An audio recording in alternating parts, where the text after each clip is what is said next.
ең бірінші өзіміздің ECP ключіміз арқылы eGovқа кіріп аламыз. Немесе телефонмен де болады. eGovқа кірсеңіз бірден жазыласыз сол жерден. Не болмаса e-услугидан да жаза аласыз. eGovтың ішінде сол e-өтініш деп тұрады. e-өтініш немесе e-услуги деген. Осы e-өтініштің ішіне кіргеннен кейін подать обращение деген бар. Немесе қазақшасы өтініш толтыру. Сол подать обращение басып, вид кодекса дегенге иное деп таңдайсыздар.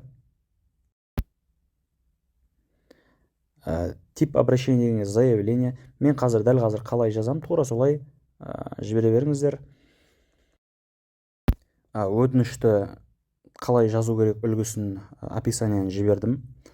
Кредит шло спес болса кредит шло спес, кредит плюс болса кредит плюс. Бірінші осылай жазып алыңыздар. Одан кейін барып, мұнда таңдайтын жерге поискқа жазамыз. Выбрать местоположение дегенге ештеңе таңдамайсыздар.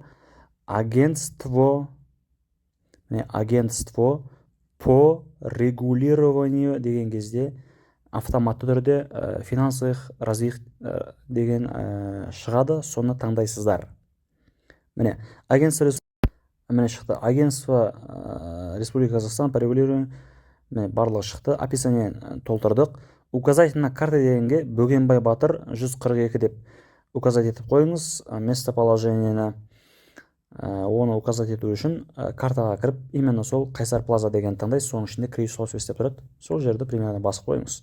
Қай жақта сондай проблема болады, сол проблеманы проблема шешеді. Енді WhatsApp-та скриндерді анда скрин дегенге, документ дегенге тапсырып қойсаңыз болады. Анда көрініп тұр. Сонымен енді подписать қалай? Digital ID арқылы немесе ECP арқылы. Бізге ECP арқылы тастаған, заявка тастаған оңайырақ. Сондықтан ECP-мен тастай саламыз. Ал егер сізге Digital ID-мен түріңізбен тастаған ыңғайлы болса, онда түріңіз арқылы заявканы тастай саласыз. Ешқандай қиын емес. Көрсін, заявка тастаған, ата-анаға хабарласқан, бауырларға хабарласқан, сізге дұрыс емес обращение жасаған қандай болатынын.